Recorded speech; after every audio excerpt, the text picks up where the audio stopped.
మగవారు ఒక కులము, మగువులు ఒక కులము, వెదకి చూచిన లేదు వేరు కులము. మగవారు ఒక కులము, మగువులు ఒక కులము, వెదకి చూచిన లేదు వేరు కులము. సృష్టీశ్వరుండెంత చిక్కులు చేసెరా, సృష్టీశ్వరుండెంత చిక్కులు చేసెరా. నాద బ్రహ్మానంద నారాయణ కవి.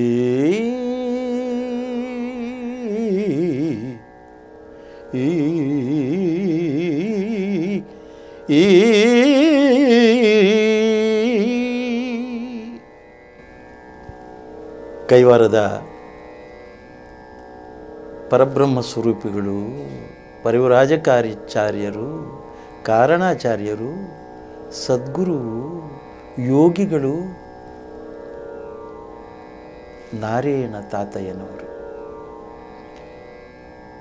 ನಾರಾಯಣ ತಾತಯ್ಯನವರು ಸಮಾಜದಲ್ಲಿರ್ತಕ್ಕಂತಹ ಏನೊಂದು ಅನಿಷ್ಟ ಆಚಾರಗಳು, ಪದ್ಧತಿಗಳಿದೆ, ಜಾತಿ ಮತ ಕೀಳು ಭಾವಗಳಿದೆ, ಅವುಗಳನ್ನೆಲ್ಲ ಕೂಡ ತಿದ್ದಿ ಅವುಗಳನ್ನು ಸರಿಪಡಿಸಲು ಬಹಳ ಶ್ರಮ ವಹಿಸಿರ್ತಕ್ಕಂಥವರು. ಹಿಂದೆ ಶ್ರೀ ರಾಮಾನುಜಾಚಾರ್ಯರು ಕೂಡ ಬಹಳವಾಗಿ ಈ ಕುಲ ವ್ಯವಸ್ಥೆಯನ್ನು ಅವರು ತೊಡೆದು ಹಾಕಬೇಕು ಅಂತ ಪ್ರಯತ್ನ ಪಟ್ಟಂಥವರು. ಯಾರು ದೇವಸ್ಥಾನಗಳನ್ನು ಕಟ್ಟಿರ್ತಾರೋ,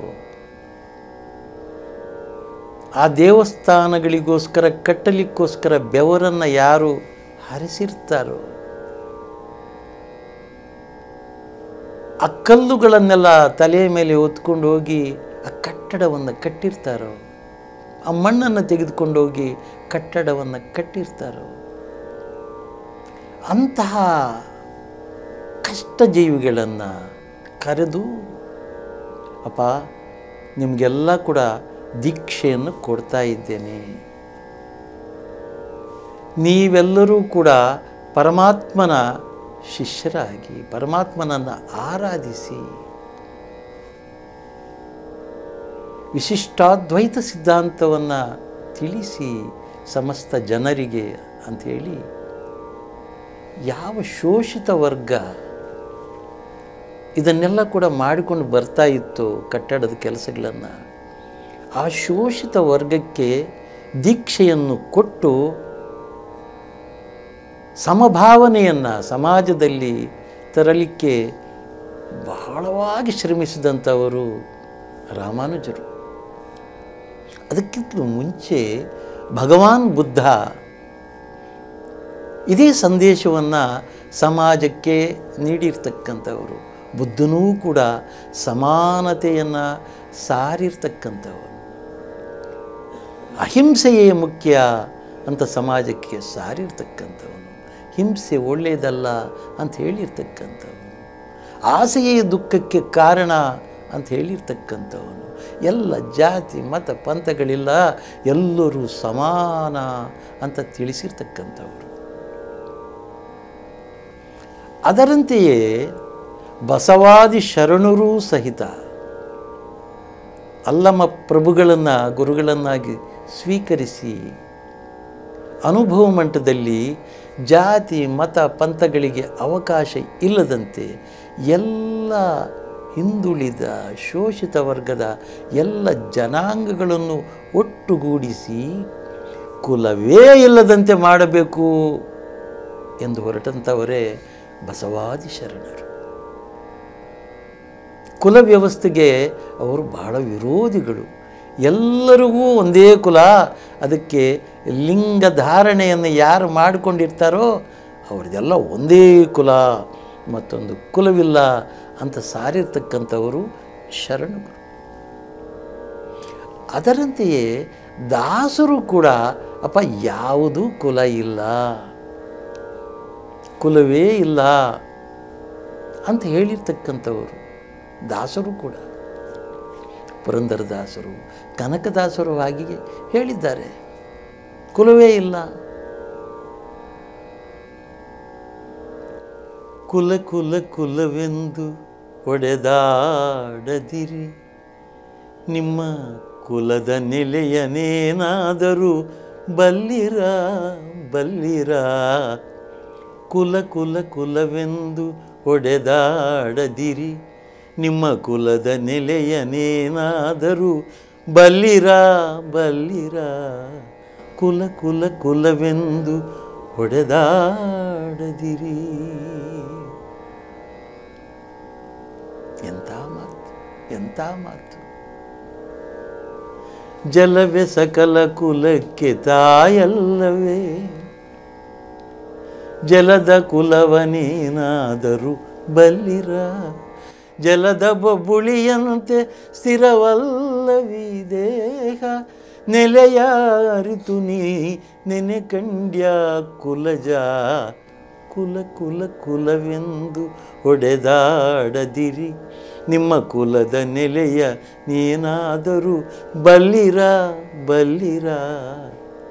ಹುಟ್ಟದ ಯೋನಿಗಳಿಲ್ಲ, ಮೆಟ್ಟದ ಭೂಮಿಗಳಿಲ್ಲ, ಅಟ್ಟು ಉಣ್ಣದ ವಸ್ತುಗಳಿಲ್ಲ. ಗುಟ್ಟು ಕಾಣಿಸಬಂತು ಹಿರಿದೇನು ಕಿರಿದೇನು, ಗುಟ್ಟು ಕಾಣಿಸಬಂತು ಹಿರಿದೇನು ಕಿರಿದೇನು. ನೆಟ್ಟನೆ ಸರ್ವಜ್ಞನ ನೆನೆ ಕಂಡ್ಯ ಮನುಜ. ಕುಲ ಕುಲ ಕುಲವೆಂದು ಒಡೆದಾಡದಿರಿ, ನಿಮ್ಮ ಕುಲದ ನೆಲೆಯನೇನಾದರೂ ಬಲ್ಲಿರ ಬಲ್ಲಿರ. ಹರಿಯೇ ಸರ್ವೋತ್ತಮ, ಹರಿಯೇ ಸರ್ವೇಶ್ವರ, ಹರಿಮಯವೆಲ್ಲವೆನುತ ತಿಳಿದು.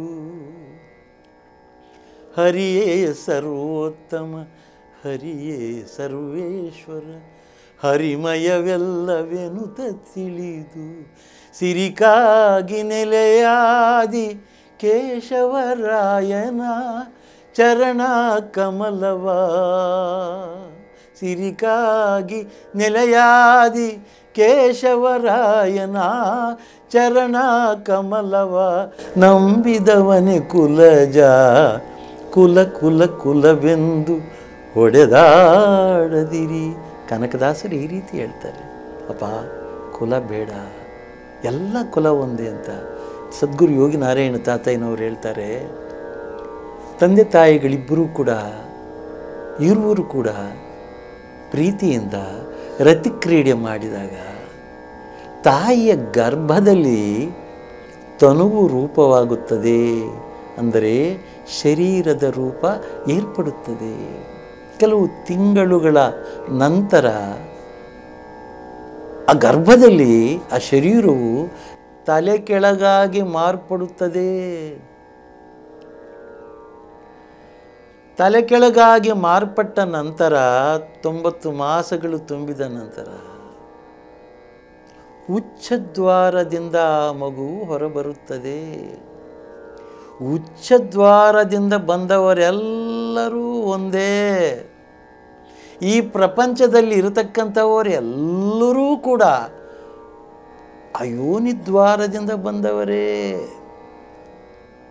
ಇದರಲ್ಲಿ ಉತ್ತಮ ಕುಲ ಎಂಬತಕ್ಕಂತಹದ್ದೇನೂ ಇಲ್ಲ, ನೀಚ ಕುಲ ಎಂಬತಕ್ಕಂತಹದ್ದೇನೂ ಇಲ್ಲ. ಉತ್ತಮ ನೀಚ ಎಂಬತಕ್ಕಂತಹ ಪದಗಳಿಗೆ ಅರ್ಥವೇ ಇಲ್ಲ.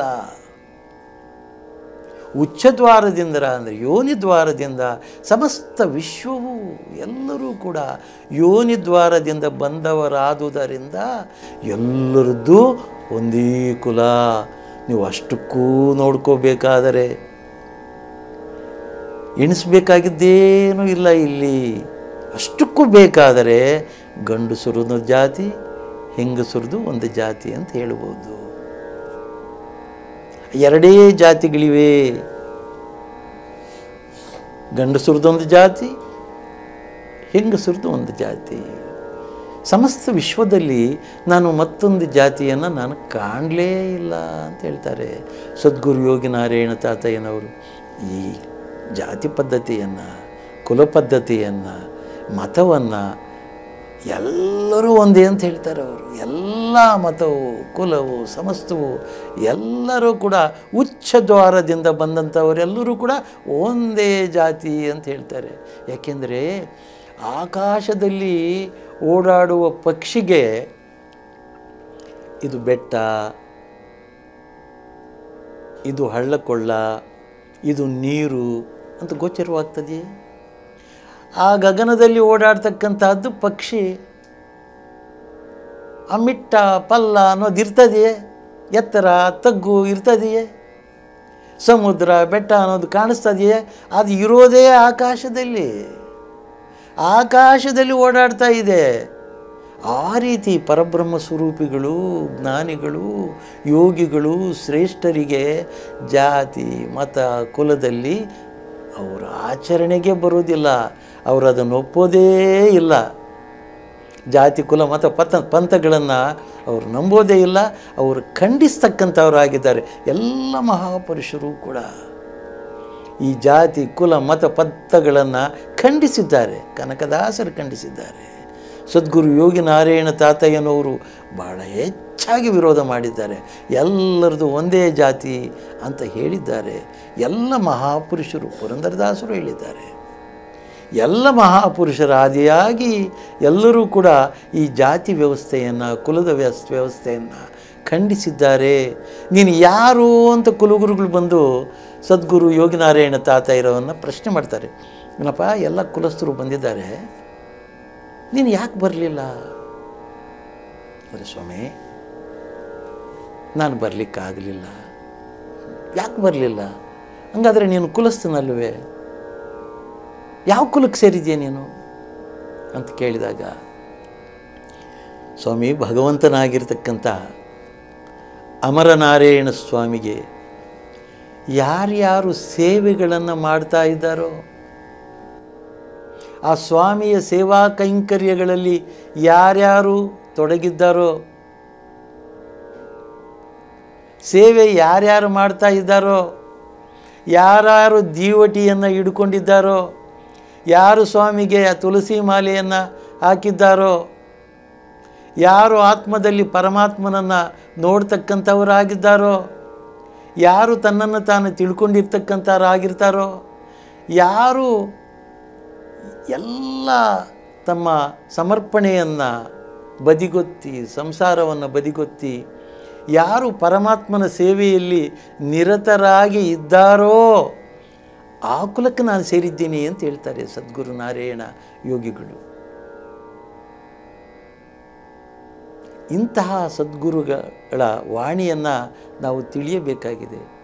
ಅಂದರೆ ಸಮಸ್ತ ವಿಶ್ವವು ಒಂದೇ ಕುಲ, ಹುಡುಕಿ ನೋಡಿದರೆ ಮತ್ತೊಂದು ಕುಲವಿಲ್ಲ. ನಾವು ಈ ಕುಲಕ್ಕೆ ನಾವು ಸೀಮಿತರಾಗಿರ್ತಕ್ಕಂತಹದ್ದು ಸರಿಯಿಲ್ಲ. ಕುಲವನ್ನು ಭಾಳ ಹೆಚ್ಚಾಗಿ ರೂಢಿಗೆ ತರ್ತಕ್ಕಂತಹದ್ದು ಒಳ್ಳೆಯ ಕೆಲಸವೇ ಅಲ್ಲ. ಎಲ್ಲರೂ ಕೂಡ, ಸಮಸ್ತ ವಿಶ್ವವೂ ಕೂಡ ಒಂದೇ ಕುಲ ಎಂಬತಕ್ಕಂಥದ್ದನ್ನು ಸದ್ಗುರು ಯೋಗಿನಾರಾಯಣ ತಾತಯ್ಯನವರು ಸಾರಿದ್ದಾರೆ. ಆ ಸದ್ಗುರು ಯೋಗಿನಾರಾಯಣ ತಾತಯ್ಯನವರ ಪಾದಪದ್ಮಗಳಲ್ಲಿ ನಾವು ಅನೇಕ ವಂದನೆಗಳನ್ನು ಮಾಡೋಣ.